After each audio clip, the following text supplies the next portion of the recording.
She gave life, and lost everything the same night. But fate wasn't done with her yet because someone she once saved was about to save her back. In a way no one could have imagined. 3 winters ago, under the pale flicker of broken street lamps outside Ridgeview County Hospital, Nora Bennett whispered a silent prayer into the cold October night. She was 26, swollen with hope and life, yet weighed down by a dread she couldn't name. Inside, the contractions had started. Her breath fogged the glass door of the hospital lobby as she was wheeled in alone. Her husband, Darren, was nowhere to be found. Earlier that day, he had stormed out after an argument that began with a burnt omelet and ended with a slammed door and broken trust. He hadn't called since. Still, Nora believed that once he saw their baby, his child, something in him would soften. He'd smile the way he used to when they first met, before money became tight, before his mother moved in. Before love turned into cold routine, but fate had different plans. The delivery room smelled of antiseptic and steel. Nurses moved around her with clinical efficiency, voices low and hurried. Nora cried out, gripping the sweat-drenched bedsheets. Pain pulsed through her spine like lightning. Her mother-in-law, Judith, stood in the corner, arms folded, eyes sharp like glass. "Keep it together," she muttered. "This whole mess better be worth it." It wasn't the words that hurt most. It was the look. When the final push came, and the baby's cry filled the room, time slowed. Nora's body trembled. The nurse, a soft-eyed woman named Rachel, smiled gently and placed a tiny bundle in Nora's arms. "A healthy baby girl," she said. Nora's eyes widened. A girl. The moment their skin touched, something ancient and fierce rose inside her, love, instant and absolute. She cradled the infant closer, her tears soaking the baby's hat. "I'll name you Ivy," she whispered, "my little miracle." But the joy shattered as Judith stepped forward and froze. "A girl," she said, like the word was poison. "Of course it is." Rachel's smile faltered. Judith turned on her heel and left the room. Darren walked in 5 minutes later, reeking of whiskey and indifference. He didn't ask to hold the baby. He didn't ask if Nora was okay. He just looked at the child, and then at Nora. "So," he said, "you really gave me a daughter." His voice was flat, cold. Nora's lip quivered. "She's healthy. Perfect. Darren, she's I wanted." "A son?" he snapped. "I needed a son." Rachel stepped forward. "Sir? Please, this isn't the time." But he was already gone. 2 weeks later. The apartment felt like a coffin, small, silent, and suffocating. Ivy cried often, her wails echoing off the unpainted walls. Nora hadn't slept more than 2 hours in days. Her milk had dried up from stress, and Darren, he came and went like a ghost. Judith still visited, each time colder than the last. "You've ruined his future," she told Nora during one visit. "No son, no legacy. You're a burden." That night, Nora found a suitcase by the door. Inside a note. "Go stay with your parents. I need space. You should be grateful we even took you in." But Nora had no parents to go to. They had died in a car crash 5 years earlier, so Sha did the only thing she could. She packed a single duffel bag with diapers, Ivy's baby blanket, and a bottle of formula, then walked out into the rainy night. No umbrella, no plan, just hope that somewhere, someone would care. She didn't know that across the city, in a penthouse overlooking the skyline, a man named Adrian Carter was looking at an old photo. A younger version of himself stood beside a woman with amber eyes and a shy smile. Nora. They hadn't spoken in years, but the memory of her had never left him. She had once helped him through the darkest season of his life. And now, as the rain blurred the window glass, something told him she needed him again. The rain hadn't stopped in 3 days. Each droplet that struck the roof of the old bus shelter sounded like a ticking clock counting down the seconds of Nora's courage. Ivy lay curled against her chest inside the carrier, wrapped in a fraying knit blanket. The baby's cries had turned to soft whimpers, her tiny body exhausted. Nora's legs were numb, her hands raw from the cold, but she stayed seated on the splintered wooden bench, praying that anyone might offer help. People passed. Some looked, no one stopped. She checked the time on her phone again. 2:47 a.m. The battery was down to 4%. Her heart pounded as the screen dimmed. Her last tie to the world, slipping away. A man in a blue hoodie slowed as he neared the shelter. For a heartbeat, Nora hoped, but he just pulled the hood lower, gave a sideways glance, and kept walking. Her stomach clenched. She hadn't eaten in almost 2 days. The formula for Ivy was nearly gone. She had exactly $7.43 in her coat pocket, and no idea where to go next. The women's shelter on Grove Street had turned her away earlier. They were full. Another offered a bed, but no space for infants. She had walked for hours. She could walk no more. "Is this it?" she whispered, rocking Ivy gently. "Is this how we disappear?" The baby stirred, then cooed softly, as if answering her mother with defiant hope. Nora exhaled shakily, and for a moment, a flicker of strength sparked inside her. She pressed her cheek against Ivy's forehead and let the warmth of her daughter's presence soothe her for just a few seconds. She didn't see the black SUV slowing to a stop just across the street. Inside the vehicle, Adrian Carter was staring through the fogged-up window. He had spent the night visiting different hospitals and shelters. following only a thread of a memory and a gut feeling he couldn't ignore. He had once made Nora a promise to always be there if she ever needed him, but life had pulled them apart before he could keep it. Back then, he was just a struggling architecture student, crushed by the death of his sister, ready to give up. Nora had worked at the campus library. She didn't speak much, but somehow, she knew exactly how to listen. When he was on the edge, she'd handed him a small yellow notebook filled with quotes, scribbles, and one note written in her soft, slanted handwriting. You are worth saving, don't forget. Adrian never did forget, and tonight, something led him to this street. He had no proof, just instinct. But as he peered through the glass at the hunched figure holding a child beneath the broken shelter light, something in his chest shifted. He stepped out, umbrella in hand. The moment the door clicked shut, Nora tensed. She clutched Ivy closer. She'd been ignored all night, but somehow this new silence felt heavier charged. Miss, a voice said, low and calm. Do you need help? She looked up, squinting against the rain. The tall figure in a tailored coat was walking slowly toward her, holding the umbrella over his head. The streetlight behind him cast his face in shadow. I'm fine, Nora said quickly, her voice dry from the cold. We're just waiting for the bus. There are no buses on this route at this hour, the man replied gently. And you look like you've been waiting a long time. Nora bit her lip. I'm not looking for trouble. Neither am I, he said. Just saw you here. Thought I'd check. She nodded stiffly, unsure whether to speak again. But then Ivy shifted in her arms and let out a soft cry. The man stepped closer. It's okay, he said again. You probably don't remember me, but I remember you. Her brows furrowed. Then he stepped into the light. Time halted. Adrian, she whispered, stunned. Adrian Carter. He smiled faintly.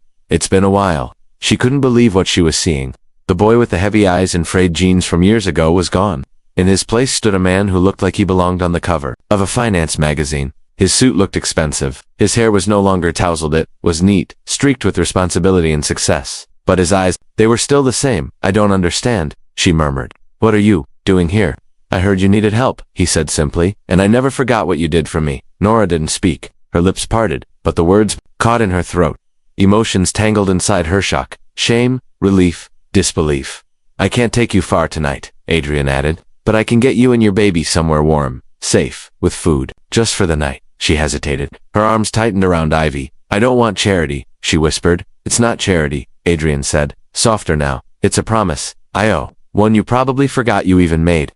The rain fell, heavier now, but she no longer noticed. Ivy whimpered again, and that sound that fragile. Cry made up her mind. Nora nodded. Adrian opened the car door and carefully took her duffel bag. She stepped in slowly, clutching Ivy to her chest like a lifeline. As the doors shut and warmth returned to her frozen fingers, she exhaled for the first time in hours. She didn't know where the road ahead would lead. She didn't know if she could ever rebuild what was lost, but for the first time since Ivy's birth, she didn't feel entirely alone. She didn't know that Adrian Carter wasn't just successful now. He was a multimillionaire, with influence that stretched far beyond the city. And in his heart, he had never stopped waiting for a moment to repay the quiet girl who once helped him believe in himself again. What Nora also didn't know was that the next chapter of her life was about to begin, one that would challenge everything she thought she knew about love, healing, and the quiet power of being remembered. And this time, someone was finally fighting for her.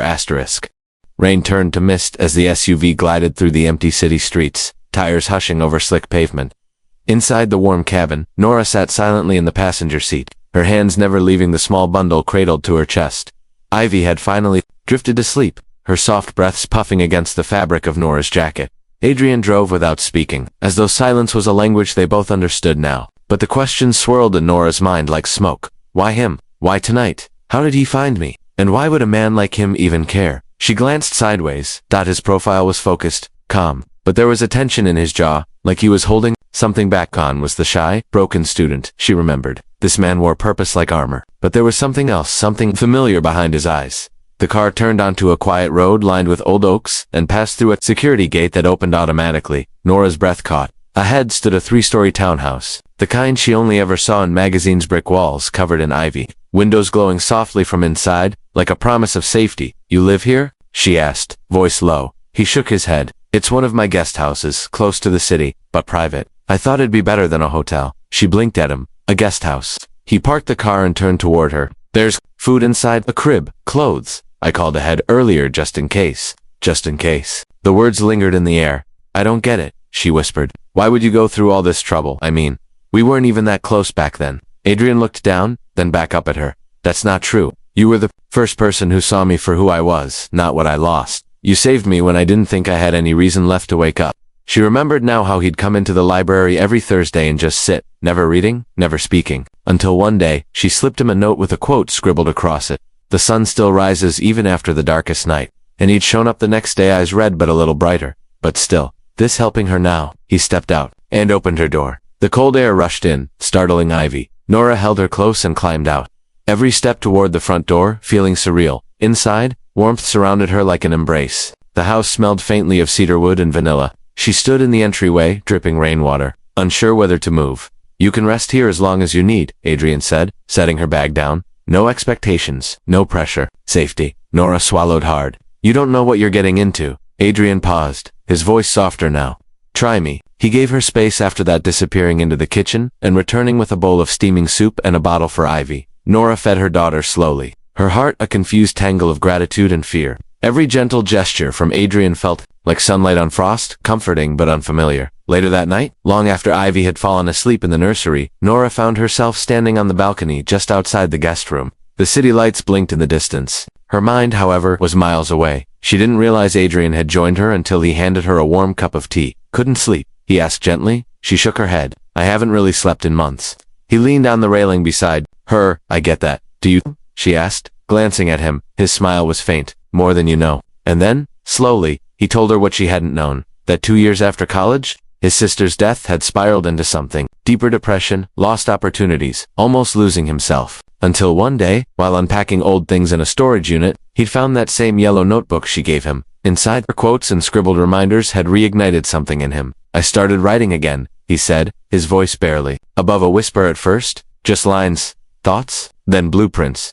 Ideas that led to designing buildings for recovery centers. Then schools. One thing led to another. I don't know how, but the business grew, and here I am. Nora was quiet for a long moment. I'm glad, she said, meaning it. And still, the shadow behind her eyes didn't lift. Adrian noticed what happened. Nora, after school, after everything. Her fingers tightened around the mug. I fell in love with someone who promised me the world. She began, voice shaking. But when Ivy was born and she wasn't the boy they all wanted, everything changed. His family said I was ungrateful, selfish, that I ruined their bloodline. One day I came home to find my things packed, my name scratched off the mailbox. He didn't even argue when they told me to leave. Adrian's jaw clenched, but he didn't interrupt. I had nowhere to go, no family, no job, just Ivy. I tried shelters, sleeping on trains, even cleaning diners, just to get baby formula. Some days, I thought if I just disappeared, maybe that would make it easier. Her voice cracked then, and she turned away quickly. I'm sorry, she muttered. You didn't sign up for this sob story. Adrian reached out, his hand hovering just above hers. Then, gently, he touched her fingers.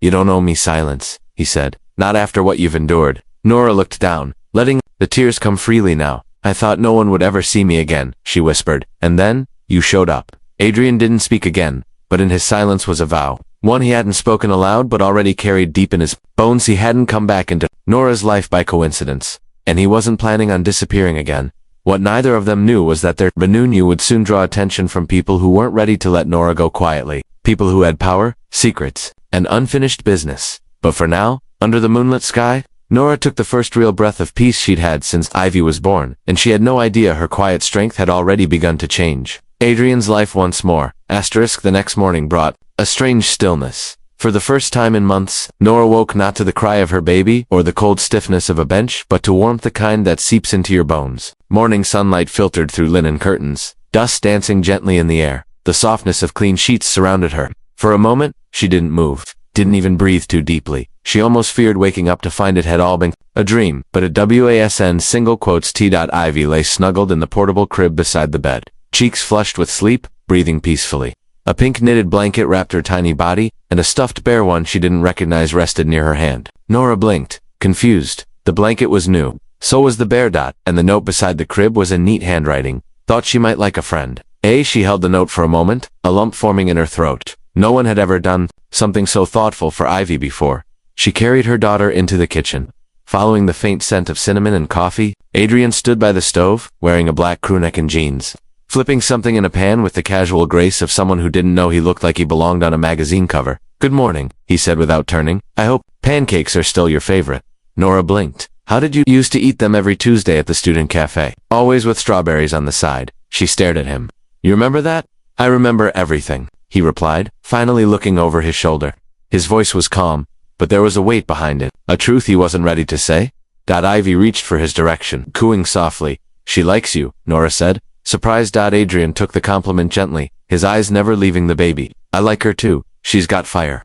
There was something grounding in the way he spoke, like every word was weighed and placed carefully. For someone so successful, Adrian lacked the coldness Nora had seen in others with wealth. In fact, there was something still soft in him. Later that afternoon, while Ivy napped, they sat on the back porch. Nora sipped her tea while Adrian sketched something in a small notebook. What are you drawing? She asked. He turned it slightly to show her. A simple structure: childcare rooms, soft walls, green outdoor space. Underneath it read, The Ivy Center. Nora stared, stunned.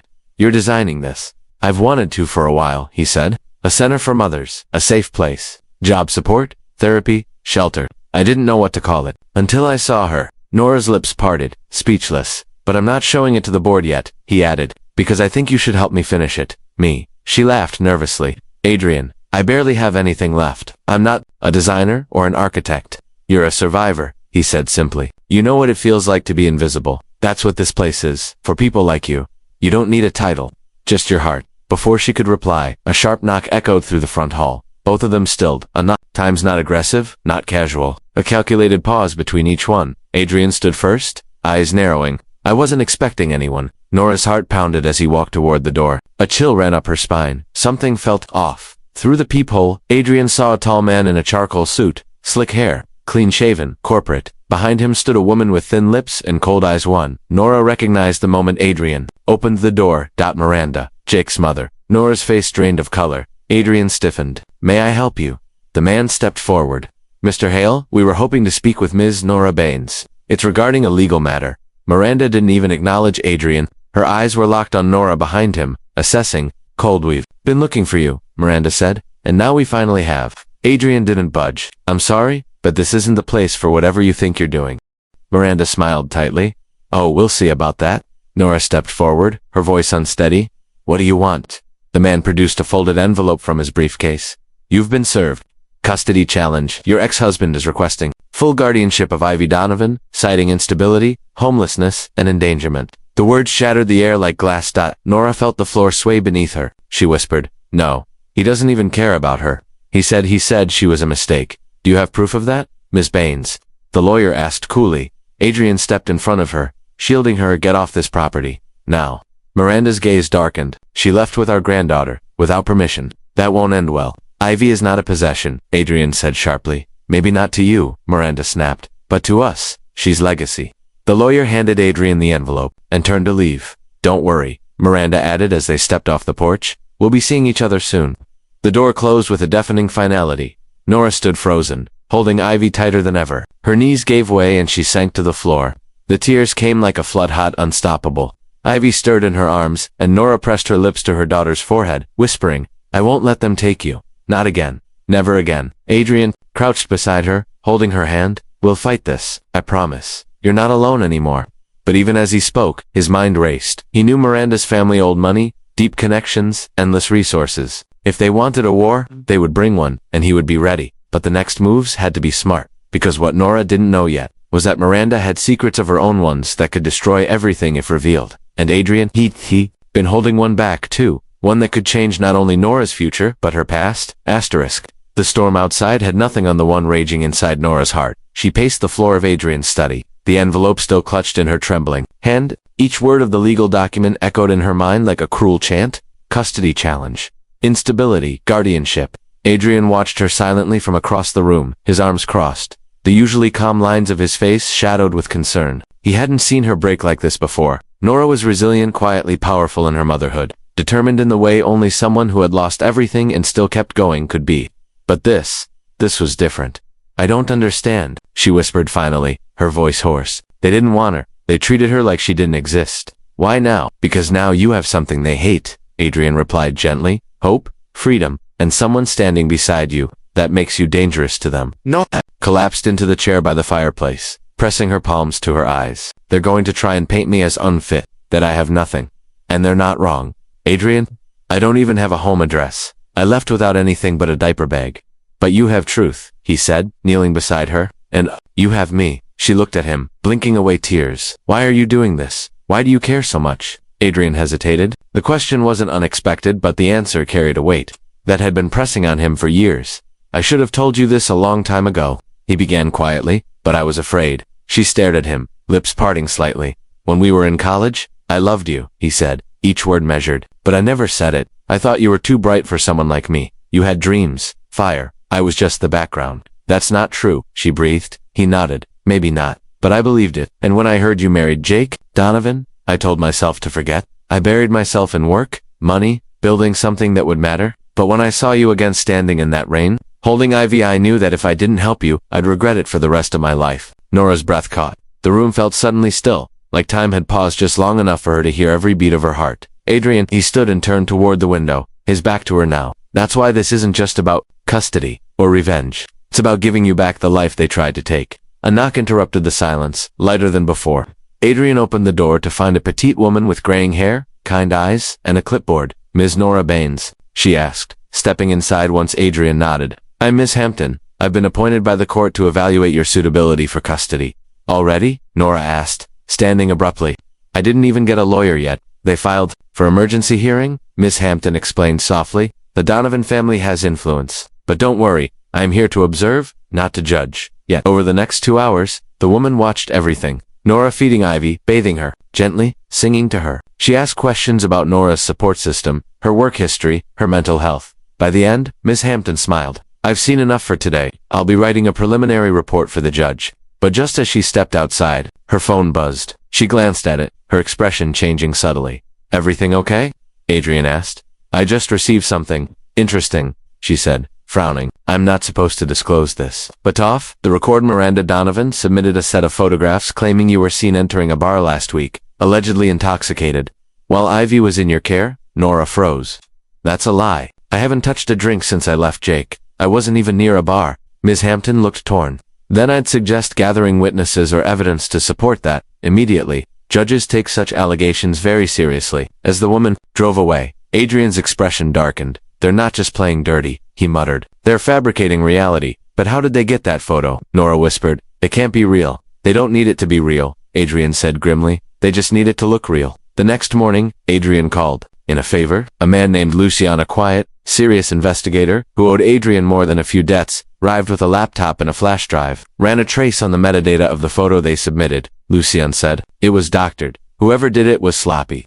I can prove it was edited. Can we present that in court? Nora asked, hope flickering. Not just in court, Adrian said, a plan forming. We'll go to the media, but not with drama. With truth. He looked at Nora, fire in his eyes. You've been silent long enough. It's time to tell your story. Nora stared at him, heart pounding. You think anyone will care? Adrian stepped closer. They will. Not because it's scandalous, but because it's real. A woman abandoned for giving birth to a daughter? A mother fighting for her child's right to be seen. That's not just a story, it's a movement.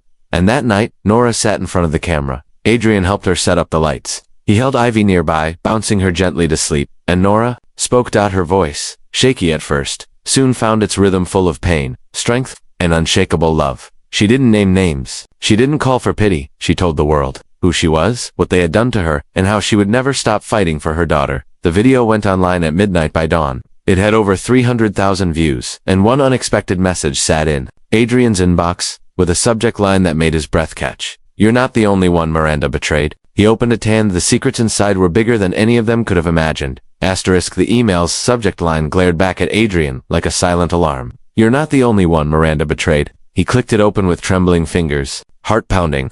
Inside was a single message from an anonymous account, written with urgency. I saw your video. I have proof Miranda falsified court documents before years ago. If you're serious about taking her on, meet me tonight. 11 p.m. Bluebird Diner. Ask for Sam. Come alone. Bring copies of her latest claims. Adrian's thoughts swirled. The video Nora posted had gone viral, 1.2 million views and counting. Thousands of comments poured in, people sharing their own stories of being silenced, of being pushed aside for daring to protect their children. Nora had unintentionally started something far greater than herself, but with that exposure came retaliation. The Donovan family had power. They knew how to twist perception, and Miranda. She wasn't just a wealthy matriarch, she was a strategist who played long games and never left fingerprints. That night, Adrian stood beneath the flickering neon sign of the Bluebird Diner. It was nearly empty, just a tired waitress refilling, salt shakers, and an elderly man sipping black coffee in the corner. Then, from behind the jukebox, someone stood, A woman, mid-40s, faded red scarf, deep-set eyes like she hadn't slept properly in years. You Adrian? She asked softly. I am. You're Sam. She nodded and slid into the booth without a word. She handed over a thick manila envelope. I was Miranda's personal assistant for 8 years, she said. I quit after what she did to my sister. Adrian opened the envelope. Inside were scanned documents, emails, even handwritten memos. She paid a judge under the table in a previous custody case, Sam continued, to make a mother look unstable. Just like she's doing to Nora now, except back then, no one listened. Adrian's jaw tightened. And you have proof this is real? Solid as it gets. She thought she buried it, but I kept a copy. For a day like this, he slid her a note. Why are you helping now? Sam met his eyes. Because I see what she's doing again, and because I saw your video. The world deserves better than women, like her running it behind closed doors. Back at the house, Nora was on the floor with Ivy, building towers out of wooden blocks. Adrian stepped in, his eyes alight with new purpose. We've got her, he said. Nora looked up. Who? Miranda, her lies, her manipulation. We have everything. It was enough for a full legal motion, and maybe more. The next morning, Adrian met with an old friend who specialized in high-profile cases. The lawyer was skeptical at first, until she saw the documents. This could not only win the custody hearing, she said, eyes narrowing. This could open a federal case. Fraud, perjury, interference in judicial process. But will it be enough? Nora asked, clutching Ivy tightly. Yes, Adrian said firmly, because the truth is finally on our side. The court date arrived with biting wind and heavy skies. Outside the courthouse, a crowd gathered. Reporters, supporters, women with signs that read "Believe Mothers" and "Let Her Be Heard." Inside, Nora stood facing Miranda and Jake for the first time in weeks. Jake wouldn't meet her eyes. Miranda, poised in her ivory coat, looked bored until Adrian's lawyer stood and laid the evidence before the court. The forged photographs, the manipulated affidavits, the emails from Miranda's assistant, and finally, the live testimony of Sam, who walked in with steady resolve and a folder thick with secrets. Miranda's mask cracked only once. When Sam revealed an audio clip she'd secretly recorded, Miranda's voice, cold and clear, discussing how to create instability in Nora's profile. It was enough. The judge looked over his glasses. I've heard enough. He turned to Nora. Miss Baines, you've shown remarkable strength under pressure. The court finds that your parental rights remain intact. You are granted full custody of your daughter. Any future interference from the Donovan family will be considered harassment. Nora gasped, covering her mouth as tears spilled freely. Adrian squeezed her hand, and Ivy, nestled in her arms, clapped without knowing why. As the court cleared out, Miranda stood frozen. For once, she had no words. Jake left without her, and Nora. She walked out of that courtroom not just as a mother but as a woman reborn. Outside, the crowd erupted in applause, reporters swarmed, people cheered, but Nora just held Ivy closer and whispered, "We're free, baby, we're finally free." Weeks later, Nora's story inspired a foundation that Adrian helped her set up, the Sienna Rose Initiative, named after Ivy's middle name, for mothers rebuilding their lives after being cast aside. And one spring morning, with sunlight spilling across a quiet garden, Adrian knelt on one knee before her. I lost you once, he said, voice shaking. I don't want to lose you again. Nora, tears in her eyes, didn't need time to think. Yes, she whispered. Yes, to forever. Because sometimes, the heart knows who it belongs to, even when the world tries to tear it apart. And sometimes, life gives you a second chance to choose love, and to be chosen right back.